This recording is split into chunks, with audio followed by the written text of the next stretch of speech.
introduce you now to Peter Lander from Battlefield Sports. I'm a little bit biased about this speaker. He has been my business partner and husband for nearly 20 years, and he's the father of two wonderful children. I would describe him as intelligent, creative, and tenacious. He's actually an innovator in the laser tag industry, and he's really, or we are, the first ones to commercialise outdoor laser tag. Battlefield Sports has more than 400 clients in 40 countries. So, over to Pete. Cool. All right, I'm just going to discuss trends in the industry and perks from my perspective. This particular group, however, is extremely well informed and very experienced. So presenting this group is an interesting one because you guys are generally industry veterans, which is great, and I think we can learn a lot from each other, which is why we're here. Right? Before I go there, I'd like to say that the people here, I know, being veterans, you guys have survived everything. This is a tough industry, right? And I think the fact that we're still here and we're going is a testament to all of us, actually, that this crowd, that we're still here and we're still doing well, so that's good. I always talk about some trends, and then we're going to talk about the perks. No, that's right. So a little about me. We've been operating since '99, so in this audience, that's actually relatively recent, but it happens to be 15 years. Feels like a long time. I've been looking at the industry on and off since '86. I've had a real interest in that time, and but didn't really do anything until the late '90s because we wanted to go the outdoor route, and there really wasn't the technology to do it. Right? I mean, at that stage, everyone kept telling me that infrared, you might get 15 meters, but once we could get 150 meters, well, it changed everything. So we could actually go an outdoor route, and we patented some technology with that, and co-founded Battlefield Sports. So that's boring stuff about me. Some of the trends I've noticed, there's some actually convergence going on. I think traditionally we're sort of split between indoor outdoor or something completely different. What I'm seeing around the world is we get a lot of customers who are running with what was originally outdoor equipment running indoors because they're wanting to do that sort of thing. We've also found that products, very sci-fi soft themes, actually going outdoors as well. And so there's actually a bit of a convergence based on more around theming than necessarily about venue.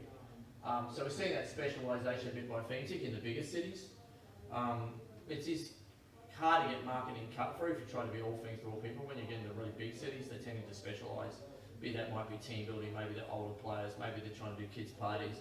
I've seen best people specialise in all they do is mobile backyard parties. That's all they do. They don't do anything else. They do 8 to 10-year-olds backyard parties, right? There's a specialisation, right? And run nothing else. And they tend to be pretty good actually. The people that specialise tend to, if it's a big city, small areas, regional areas are completely different. Because in a regional area you really do need to attract a wide audience, right? But if you're looking at 2, 3, 4 million population city, then to get marketing cut through, you need to stay on message. As the politicians always say, stay on message. Well, you need to stay on message, and who exactly are you for? And that's happening for sure. Location, I think is going more clear, is going to be vital competitive advantage, right? And I think that would account for indoor, outdoor, whatever you're doing. Exactly where you are, what sort of passing trades you can pick up, what other activities to sort of go with it, around it. So it was true, particularly in the outdoors 10 years ago, even up to probably that a lot of people just set up, they've got some land somewhere and they get some laser tag equipment and they go and run something. And those people really ain't surviving, right? That's really what we're seeing here is, we're going to mix it in with multi-activities, we're going to have multiple attractions, we're going to add on a laser product to that attraction. Laser tag can be challenging to be really profitable standalone, but it works really well as an add-on attraction. And we're seeing that a lot. Really works great for that. And that's something pretty clear.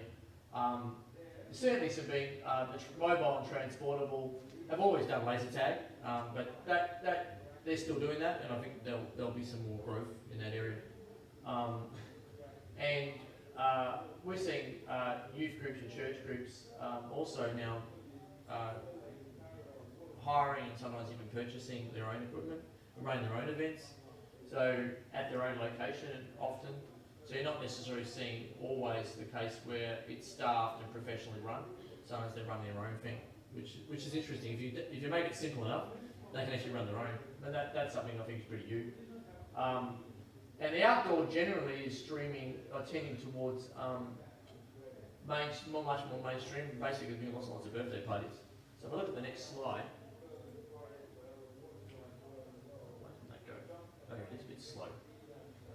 This is actually from our business. We've got a database running outdoors for about 7 years. So I pulled this out of our database. And it is interesting that the birthday parties is such a huge proportion. And it always amuses me when people come to me and say, oh, look, we don't want to do any kids. We're only going to run 18 and overs. I'm looking at you completely mad. Right? And actually looks at any industry stats. Right? Ever? No. So I think this audience knows full well that if you're not doing kids' birthday parties, you're probably not in business. Right? So our stats reflect that, and we get some passing trade. We get sports teams, veterans, for us is about 5%, for regular players, it's about 5% of our turnover. Not necessarily their games, but veterans tend to get pretty good deals, so they tend to play a lot, but actual dollars in the door. And we do quite a lot of school groups, I'm sure you guys do. I'm sure those statistics are pretty similar to everybody, but pretty important data for someone who's maybe looked at the industry. So for us, particularly for the outdoor side, I'm speaking mostly of that, but we have a lot of indoor customers, so I don't want to say it's just us, we have our mobile customers do. But there is a tendency now towards greater professionalism. There's still work to be done on that side, in the outdoor, but it's coming. One thing I've actually found, which is for us, and again, these are my experiences, not necessarily everyone's. When you talk about trends, this is what my experiences and talking to people. We've actually seen a simplification, actually. We've actually seen that operators now are running largely more basic games and doing high throughput, whereas 10 years ago they were running a lot more advanced games with low throughput. So there's a bit of a change there, right? That's a change up. And one of the reasons they're doing that is they want to be duplicatable, because the people are coming in now are more professional business people and they actually want a life. If you make it really complicated, you'll never lose your job. If you want your teenagers and young 20s to run it, soon you make it pretty much duplicatable. And I think everyone here, with all the manufacturers, have been working on this for years, and so are we, trying to lower the staff to player ratio. Right, I mean, everyone's doing that. Particularly, it's our friend Julia introduced the penalty rates on the weekends. That sort of got out. We noticed that. We're hiring a lot less 15 and 16-year-olds than we used to. Right, we're using the technology now. You guys are doing the same to do a lot of stuff that actually the staff used to do, and we had to. Goodness knows if that was a good social outcome. That's a whole other discussion. But that's what has happened. And as Sam's talking about, the repeat business is pretty strong. We're a little bit different though.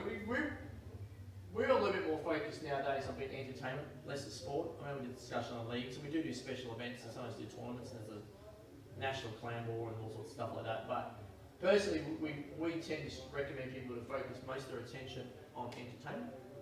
Try to keep it fun, keep it light, not necessarily too competitive, keep it inclusive. I mean, Kate touched on this at one stage as well, keeping this inclusive, and I think that's pretty important. In fact, very important. Overall, I think we're probably getting, as a rule, less militaristic. The outdoors going more like army theme, but it's pretty soft. Even in our fields, you know, when we're running, we generally talk about deactivated and tagged. We don't have killing, shooting, that sort of stuff. You know, unless we're running advanced games for older players, then we'll change it up, right? But when you're dealing with the general public, no, you have to. And one of the trends around the world is a bit of a tightening up on imitation firearms. So as manufacturers, all of us, some more or less degree, taking that into account. So now I'm going to talk a little bit about perks. Perks, I think we can pretty know, basically an upgrade, some that helps you in some way, you know, some benefit you get for it. You achieve something, you get some benefit. Then what's the use of those, and do you want them? That's a pretty good question. Look, my comment is, like anything we add to the game, we need to be really careful. Like, you can definitely do more harm than good sometimes when you add new things. I think all of us have that experience. This is a veteran group, but I'm sure we've all added things go, that wasn't such a good idea after all, right? You know, for us, we're very team-oriented, so we have to watch with team objectives. A perk can become another objective, actually, and that can actually push players off in the wrong direction, not necessarily get the gameplay right. So, we like perks that are a bit fun. The mystery box is a good example of that. That's more of a laugh than anything. Your mystery box is when you get a random weapon emulation, right? So you might start off with, you know, some sort of semi-automatic rifle sort of thing, one shot, and then you get the perk, and you might get a machine gun, but you might go backwards and get something worse. And funny enough, some players, even though they've got something fantastic, will still go to the mystery box and try and get something else. And we all laugh at them because they're usually having something horrible. You know, they might end up with a musket or something. Just, you know, fire once and takes 19 seconds to reload. And everyone laughs at that because they're going to be stuffed. So, but when we do with perks, we watch out for your game balance, like if you don't do any sort of perking. And I think Kate was sort of alluding to this, and I know Sam was too. You've got to be very careful about how you handle your veteran players. I mean, I think we know that. Right? But it's not so obvious to people who are new to the industry. Right? Regular players can be very beneficial to your business, but they can kill you just as easily. Right? They can actually destroy your business just as fast, and I've seen examples of that happen. Right? And it's really sad. Right? Because, so one of the things we can leave really strong if you do it is to quarantine those regulars away from your public session as much as possible, or severely handicap them the way Sam does. But you need to do something, whatever you do, right? And with the perks, the reason that's a point is you don't want the perks so strong that they get some massive upgrade, which the regular players go down and get them, that they come too strong, right? So just watch that when you're doing little perks. And look, running public sessions of any description, you've got to keep it pretty simple, so reasonably short, so keep your perks pretty straightforward. Practical, fun, and not too powerful or permanent. You know, permanent means they don't keep going. You know, they just last for a short while, then they go back to normal, right? Because otherwise, they're going to have too much an advantage necessarily. So, some examples I talked about the mystery box. You can get body armor perk, which might give you a couple extra hits before you're deactivated. A weapon box, which might give you a weapon upgrade. You know, like, because we've got 69 different weapon emulations, you might start with a semi-automatic and you might upgrade to an AK-47 or something with a weapon box, which is great. Ammunition boxes, we have limited ammo, so you can run out of ammo, so getting an ammunition box gives you that. And cure boxes for zombie games, we run a lot, we do run zombie games. And you get, if you get tagged by a zombie, you get an infection, and then you're going to become deactivated from the infection, so you want to get a cure. And then classically in a zombie genre, getting a cure is the main goal of the whole group. You know, let's cure this disease. That's classic for the zombie genre, right? So, but none of those, if done correctly, should ridiculously unbalance your game. That's really the point I was going to make. Let's go on to the next slide. But yeah, I'll just add to that. My experience, and I know this group been very experienced, probably got this as well, but a lot of people who are you don't get is that while we draw some experiences like perks and achievements and stuff from the computer games, we certainly do that. We need to really understand very much that we're not in the computer game industry, right? It's not the same thing, right? You're dealing with a large group of general public just rocked up. They want they're paying 50 cents a minute to play something in that region. They're not paying 50 cents an hour, which is typically for a video game, right? And that sort of changed up dynamics a bit. They want to get into it fast. They don't have a lot of time. They don't necessarily have the long learning curve you can have with a video game. If you're playing that for hundreds of hours, you can take it on a gradient. We don't. So hence, yeah, we can draw some things from those games, but we need to understand that we've got them for a short period of time, usually, and that our systems need to reflect that, and I'm pretty confident that everyone does do that. But well, thank you everybody. Thank you, Peter. Cheers. We get